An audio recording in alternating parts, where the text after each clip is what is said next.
টোনা, এই দেখো আমি কুমড়ো পাতার ঘর বানিয়েছি। ঘরটা কেমন হয়েছে গো? কি বলছো টুনি? কুমড়ো পাতার আবার ঘর হয় নাকি? টোনা, তুমি বাইরে এসে তো দেখো। আরে তুমি তো দেখছি সত্যি সত্যি কুমড়ো পাতার ঘর বানিয়েছো। ঘরটা তো দেখতে অনেক সুন্দর হয়েছে। এত সুন্দর ঘর আমি কখনো দেখিনি। হ্যাঁ মা, কুমড়ো পাতার ঘরটা সত্যি অনেক সুন্দর হয়েছে। কিন্তু তুমি এত সুন্দর করে ঘর বানানো শিখলে কার কাছ থেকে মা? মা টুকি, আমি তোর ঠাম্মির কাছ থেকে ঘর বানানো শিখেছি। তোর ঠাম্মি এর থেকে অনেক সুন্দর করে ঘর বানাতে পারতো। যাই হোক, বাদ দে সেসব কথা। এখন তুই ঘরে গিয়ে পড়তে বস দেখি। হ্যাঁ মা, আমি ঘরে যাচ্ছি। আমার খুব খিদে পেয়েছে। আমাকে তুমি কিছু একটা খেতে দাও। আমি খাবার খেয়ে তারপর পড়তে বসবো।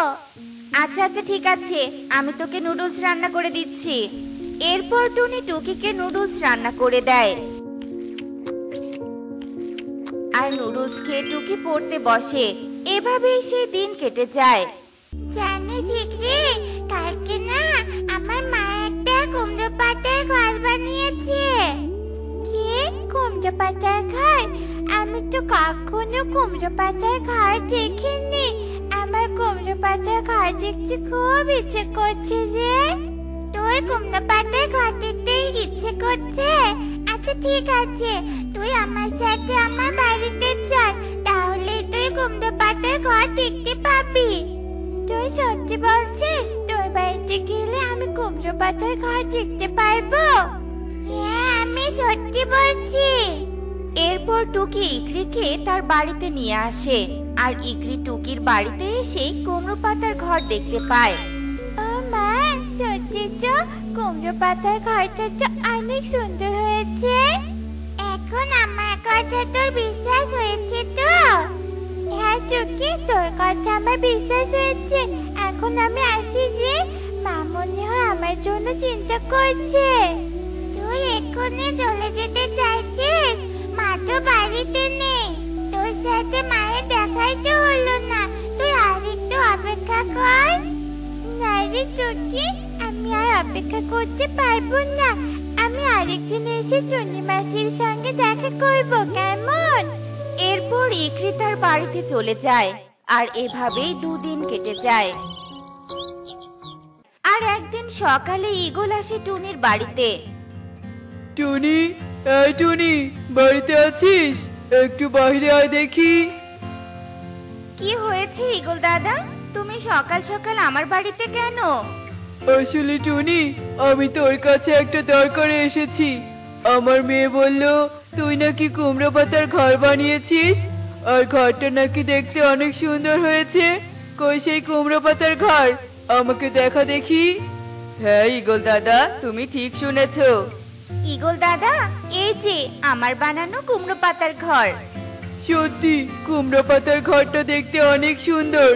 এজন্য ইকরি ঘরটা নেয়ার জন্য বায়না ধরেছে। টুনি, আমি তোর বানানো কুমড়ো পাতার ঘরটা কিনে নিতে চাই। তুই কি ঘরটা বিক্রি করবি? ঈগল দাদা, তুমি এই কুমড়ো পাতার ঘরটা কিনে নিবে? হ্যাঁ, আমি এই ঘরটা কিনে নিব, কারণ এই ঘরটা আমার মেয়ের খুব ভালো লেগেছে। তুই বিক্রি করবি কিনা বল। আচ্ছা ঠিক আছে, তুমি যখন ঘরটা কিনে নিতে চাইছো, তখন আমি আর না করব না। তুমি ঘরটা নিয়ে যেতে পারো। এরপর ঈগল টুনিকে টাকা দিয়ে কুমড়ো পাতার ঘরটা কিনে নিয়ে যায়। আরে ঈগল দাদু, তুমি এত সুন্দর কুমড়ো পাতার ঘরটা কোথায় পেলে? কবুতর, আমি এই ঘরটা টুনির কাছ থেকে কিনে নিয়ে এসেছি। টুনি এই ঘরটা বানিয়েছে। টুনি তো দেখছি ভালোই ঘর বানাতে পারে। কথাটা তুই মন্দ বলিসনি। তুই চাইলে টুনির কাছ থেকে ঘর বানিয়ে নিতে পারিস।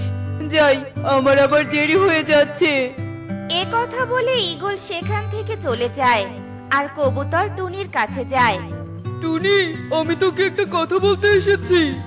কি কথা কবুতর দাদা? আসলে আমি চাই তুই আমাকে একটা কুমড়ো পাতার ঘর বানিয়ে দে। আমি তোকে তার পারিশ্রমিক দিয়ে দিব।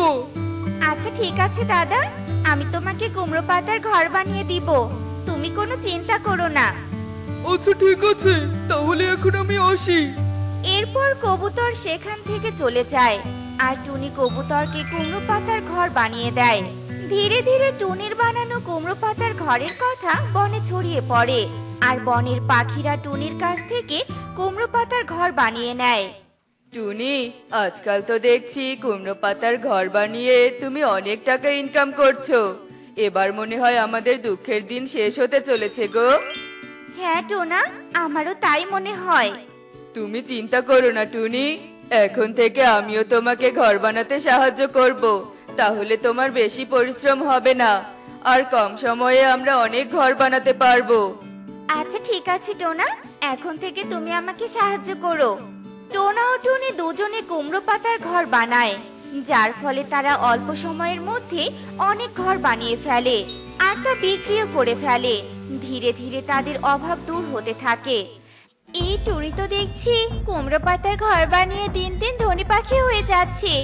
না না, এটা তো কিছুতেই হতে দেয়া যাবে না, আমাকে কিছু একটা করতেই হবে।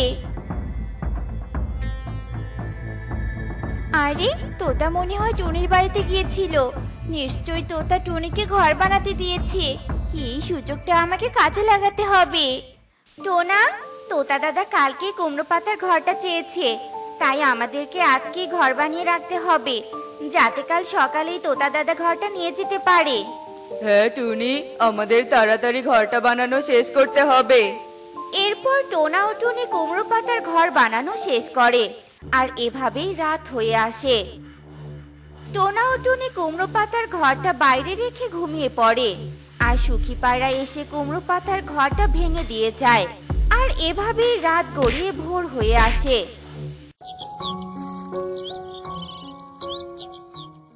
হে কি, ঘরটা ভেঙে গেল কি করে? একটু পরেই তো তোতা দাদা ঘর নিতে আসবে, তখন তোতা দাদাকে আমি কি বলবো? হায় হায় রে, আমার একে সর্বনাশ হয়ে গেল। কি হয়েছে টুনি, তুমি সকাল সকাল এভাবে চিৎকার করছো কেন? টোনা, কুমড়ো পাতার ঘরটা যে ভেঙে গেছে, এখন আমরা তোতা দাদাকে কি বলবো? এসব কথা বলতে বলতে সেখানে তোতা চলে আসে। টুনি, আমার ঘরটা কোথায়? তোতা দাদা, তুমি আমাদের ক্ষমা করে দাও, আমরা তোমাকে ঘরটা দিতে পারবো না। দিতে পারবি না মানে? আসলে কে যেন কুমড়ো পাতার ঘরটা রাতে ভেঙে দিয়েছে, তুমি আমাদের আর একটু সময় দাও, আমরা তোমার ঘরটা নতুন করে বানিয়ে দিব। তোরা কথা দিয়ে কথা রাখতে পারিসনি, আর এখন আবার আমার কাছে সময় চাইছিস? আমি তোদের সময় দিতে পারবো না। তোরা আমাকে মিথ্যে কথা বলেছিস, তাই আমি তোদেরকে এ বনে থাকতে দিব না। এ কথা বলে তোতা টুনিদের ঘরটা ভেঙে দেয়। এ কি তোতা দাদা, এটা তুমি কি করলে? আমাদের ঘরটা ভেঙে দিলে কেন? এখন আমরা কোথায় যাব? আমাদের যে যাওয়ার মতো আর কোনো জায়গা নেই। তোরা যেখানে খুশি চলে যা, আমাকে বিরক্ত করিস না। এরপর তোতা সেখান থেকে চলে যায় আর টোনা ও টুনি তাদের মেয়েকে নিয়ে অন্য বনে চলে যায়। আমার উদ্দেশ্য সফল হয়েছে, এখন আমার থেকে ধনী পাখি এ বনে আর কেউ নেই। এভাবেই বেশ কিছুদিন কেটে যায় আর একদিন প্রচন্ড বৃষ্টি শুরু হয়ে যায়। প্রচন্ড বৃষ্টি আর বাতাসের কারণে সুখী পায়রার ঘরটা ভেঙে যায়। হায় হায় রে, আমার কি সর্বনাশ হলো, আমার ঘরটা যে বৃষ্টিতে ভেঙে গেল, এখন আমি কোথায় যাব? আমার যাওয়ার মতো যে আর কোনো জায়গা নেই। ভেবেছিলাম টুনিকে বন থেকে তাড়িয়ে সুখে দিন কাটাবো, কিন্তু সৃষ্টিকর্তা আমাকে এভাবে শাস্তি দিবে তা আমি বুঝতেও পারিনি। টুনিকে বন থেকে তাড়িয়ে দিয়ে আমি অনেক বড় অন্যায় করেছি, আমি আমার লোভের শাস্তি পেয়েছি। সুখী পায়রা তার ভুল বুঝতে পেরে অনেক কাঁদতে থাকে আর বনের পাখিদের কাছে সাহায্য চেয়ে বেড়ায়, কিন্তু কেউ তাকে কোনো সাহায্য করে না। অন্যদিকে টুনি ও টোনা অন্য বনে গিয়ে ছোট্ট একটা ঘর বানায় আর সেখানেই সুখে শান্তিতে দিন কাটাতে থাকে। দেখলে তো বন্ধুরা, অন্যকে বিপদে ফেলতে চাইলে নিজেকে কিভাবে বিপদে পড়তে হয়। তাই অন্যকে কখনো হিংসে করতে নেই। এমনই সব মজার মজার শিক্ষণীয় টুনি পাখির গল্প দেখতে আমাদের পাশে থেকো। আর গল্পগুলো কেমন হচ্ছে তা কমেন্টে জানাতে ভুলো না কিন্তু। Bye bye.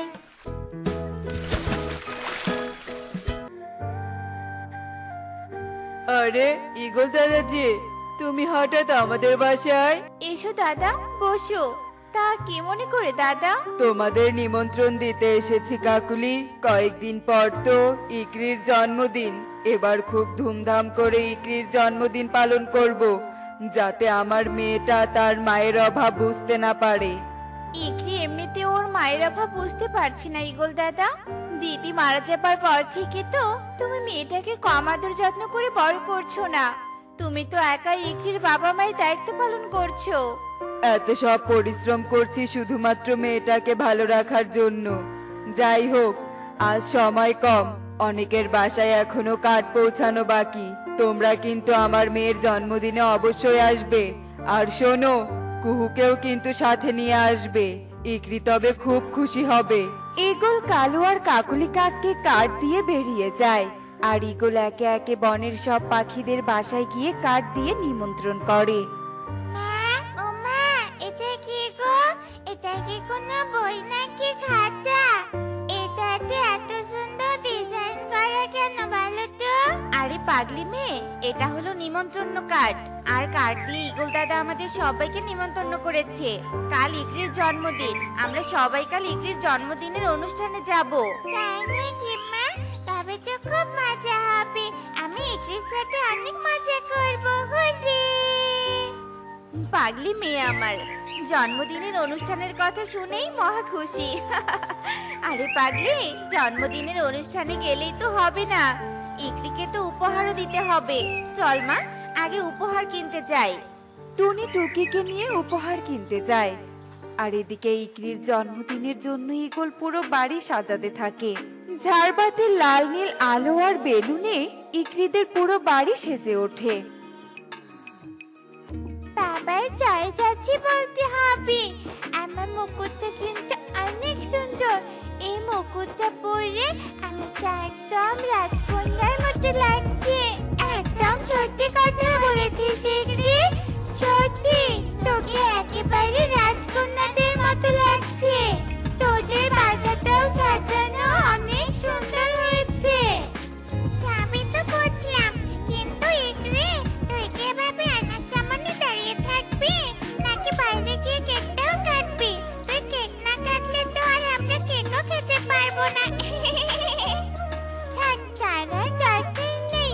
আয়নায় চেহারা দেখতে গেলেও আবার দেরি হয়ে যাবে। আর তার থেকে বরং তোরা চল একসাথে কেকটা কেটে ফেলি। তারপর তো আবার খাওয়া দাওয়া আনন্দ ফুর্তি করতে হবে। এরপর সব বাচ্চারা একসাথে যায় আর কেক কাটায়। সবাই অনেক মজা করে কেক খায়। এদিকে ঈগল সব পাখিদের আপ্যায়ন করায় ব্যস্ত হয়ে পড়ে। খাওয়া দাওয়া তো শেষ হলো, এবার তোরা কি করবি বলতো? আমাদের বাবা মারাও তো ওদিকে ব্যস্ত। আমি বলি কি, চল এই সুযোগে বাইরে কোথাও গিয়ে ঘুরে আসি। তুই কিন্তু কথাটা মন্দ বলিস নি। আমারও কিন্তু আর বাসার ভেতরে থাকতে ভালো লাগছে না। চল আমরা সবাই মিলে ঘুরতে যাই। এখন আবার তোরা ঘুরতে যেতে চাইছিস? কিন্তু আমাকে তো আমার বাবা এখন আর ঘুরতে যেতে দিবেন না। আরে পাগলি, আগে তুই এত কিছু ভাবছিস কেন বলতো? আগে তো তুই কাকুকে গিয়ে জিজ্ঞেস কর। আমি জানি কাকু তোকে অনেক ভালোবাসে। তুই একটু জেদ করলে কাকু তোকে আমাদের সাথে যেতে দিবে। জান আরে ইকরি, একবার তুই কাকুর সাথে কথা বলেই আয়। আচ্ছা ঠিক আছে, তোরা যখন নাটক করে বলছিস, তবে আমি যাচ্ছি বাবার কাছে। একেবারে অনুমতি নিয়ে তবেই আসবো। কি হয়েছে মা, তুই এখানে কি করছিস? কিছু লাগবে নাকি তোর? হ্যাঁ বাবা, ঘুরতে যাওয়ার অনুমতি চাই। টুকি, কুহু, পারুল, সালু সবাই মিলে ঘুরতে যাওয়ার কথা বলছে। আর আমি ওদের সাথেই ঘুরতে যাবো। বলিস কি রে মা, তোরা তো সবাই ছোট, আর তোরা কি না একা একা ঘুরতে যেতে চাইছিস? শোন মা, এখন তোর ঘুরতে যাওয়ার দরকার নেই। কাল আমি তোকে নিয়ে ঘুরতে যাব। হ্যাঁ বাবা, আমি তোমার কোনো কথাই শুনতে চাই না। ওরা সবাই বলেছে আমার সাথে ঘুরতে যাবে, আর আমি ওদের সাথে যাব। যাবই যাব। ছোট ছোট বলে তুমি আর আমাকে বাসে আটকে রাখতে পারবে না। আর কথা বাড়িও না বাবা, আমাকে যেতে দাও। ইকরির জেদের কারণে বাধ্য হয়ে ঈগল ইকরিকে অনুমতি দিতে বাধ্য হয়। আর ইকরি টুকি কুহুদের সাথে ঘুরতে বের হয়। আর সবাই খুব খুশি মনে ডানা মেলে উঠতে থাকে। দিন দিন আমার ফুল গাছগুলো যেমন তরতাজা হচ্ছে, তেমনি গাছগুলোতে অনেক সুন্দর সুন্দর ফুলও ধরেছে। এবার বুঝি আমি অনেক টাকার ফুল বিক্রি করতে পারবো। আর একটু যত্ন পরিচর্যাও করতে হবে।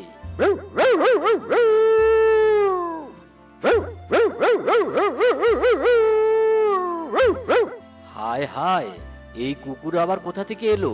এই কুকুর যদি আমার বাগানে ঢুকে লাফালাফি করে, তবে তো আমার সব ফুল গাছের তো 12টা বেজে যাবে। না না, আগেই এই কুকুরদের তাড়াতে হবে। এই কুকুর, এই সর সর, যা দূর হ, হুশ হুশ। বদমাশ কুকুর এখনো এখান থেকে যাচ্ছে না। ওরে শয়তান কুকুর রে, যা যা। ঘুরতে এসে কিন্তু অনেক মজা হলো, তাই না বল? আমার তো ভীষণ ভালো লাগছে। সেটা আবার বলছে, আমার তো ভীষণ আনন্দ লাগছে। তবে ওই ফুল বাগানতে যেতে পারলে আমার আনন্দটা কিন্তু দ্বিগুণ হবে। যাবি নাকি তোরা ওই ফুল বাগানে? আমার তো খুব ইচ্ছে করছে ওই বাগানে যেতে। ওই বাগানের ফুলগুলো যে ভীষণ সুন্দর। এরপর শালু, পারুল, ইকরি, কুহু, টুকি সবাই সেই ফুল বাগানে যায়। আর মনের আনন্দে ওড়াউড়ি করতে থাকে। আর উঠতে উঠতে সব ছানারা হাঁপিয়ে বাগানের পাশেই নদীর ধারে গিয়ে বসে। আরে বস, একটা না দুটো নয়, এখানে তো বেশ কয়েকটা ছানা দেখছি। বলি, একবার যদি ছানা কয়েকটাকে ধরতে পারি, তবে বেশ কিছুদিন শান্তিতে ভুরি ভোজ করতে পারবো। আমাদের কিন্তু এবার ফিরে যাওয়া উচিত। ঘুরতে ঘুরতে বেশ দূরে চলে এসেছি। তাছাড়া অনেক সময়ও পার হয়েছে। আমাদের বাবা মায়েরা অনেক দুশ্চিন্তা করবে। এই চলো সবাই ফিরে যাই। একটু যাবো, কিন্তু এতটা পথ এসে তো খুব ক্লান্ত লাগছে রে। আমি বলি কি একটু বিশ্রাম নিয়ে তারপর না হয় যাবো। ছানারা যখন বিশ্রাম নেয়ার পরিকল্পনা করছিল, ঠিক তখনই শিয়াল হুট করেই সেখানে আসে। অমনি শিয়াল খপ করে ইকরিকে ধরে ফেলে আর দৌড়ে গুহায় চলে যায়। সর্বনাশ হয়েছে, আমাদের ইকরিকে তো শিয়াল ধরে ফেলেছে। এবার কি করবো আমরা? ইকরিকে বাঁচাবো কি করে? ইকরিকে বাঁচাতে ওই শিয়ালের গুহায় আমরা গেলে শিয়াল আমাদেরকেও ধরে ফেলবে। তার থেকে বরং চল আমরা তাড়াতাড়ি ফিরে যাই। ইগল কাকু সহ সবাইকে পুরো ঘটনাটা বলি, ওরা নিশ্চয়ই ইকরিকে বাঁচাতে পারবে। এরপর সব ছানারা মিলে উঠতে উঠতে ফিরে যায় আর সব ঘটনা খুলে বলে। ওরে বদমাশ মেয়ে, তোরা আমার ছানাকে কান পরা দিয়ে ঘুরতে নিয়ে গিয়েছিলি, আর আমার ছানাকে শিয়ালের মুখে তুলে দিয়ে এখানে এসে ন্যাকা কান্না করছিস। আমি আজ তোদের 12টা বাজাবো। কি করছো ইগল দাদা? ছানাদের এভাবে মারছো কেন? পাগল হয়ে গেছো নাকি? কিছু হবে না ইকরির, আমরা বুদ্ধি কাটিয়ে শিয়ালের কবল থেকে ইকরিকে বাঁচাবো। আমার কথাটা তো শোনো। আর সব পাখিরা মিলে পরিকল্পনা করতে থাকে আর ইকরিকে শিয়ালের কবল থেকে বাঁচানোর একটা উপায় বের করে। করছে কি? ছেড়ে দাও, আমাকে ছেড়ে দাও। কে কে আছো? বাঁচাও, বাঁচাও আমাকে। কেউ তোকে বাঁচাতে আসবে না ইগল ছানা, বরং এবার তোকে দিয়ে আমি ভুরি ভোজ করবো। না বদমাশ শিয়াল, তুই ইকরির কিচ্ছুটি করতে পারবি না। বরং এবার তোকে আমরা উচিত শিক্ষা দিব। ছোট্ট টুনি পাখি, এত সাহস তোর? তবে এবার তোকেই আমি আগে খেয়ে ফেলবো। এটা কি করলি? এটা কি করলি তোরা? ছাড় বলছি, ছেড়ে দে আমাকে, ছাড়। বদমাশের দল, ছাড় আমাকে। তোকে আর কেউ ছেড়ে দিবে না। শক্তি দিয়ে তোর সাথে পারবো না বলেই বুদ্ধি খাটিয়ে তোকে বন্দি করেছি। থাক এবার বন্দি হয়ে। দেখলে তো বন্ধুরা কিভাবে শিয়াল শাস্তি পেল। তাই বিপদে পড়লে রাগ না করে ঠান্ডা মাথায় চিন্তা করে উপায় বের করলে বিপদ থেকে রক্ষা পাওয়া যায়। এমনই সব মজার মজার শিক্ষণীয় টুনি পাখির গল্প দেখতে আমাদের সাথেই থেকো। আর গল্পগুলো কেমন হচ্ছে তা কমেন্টে জানাতে ভুলো না কিন্তু। Bye bye.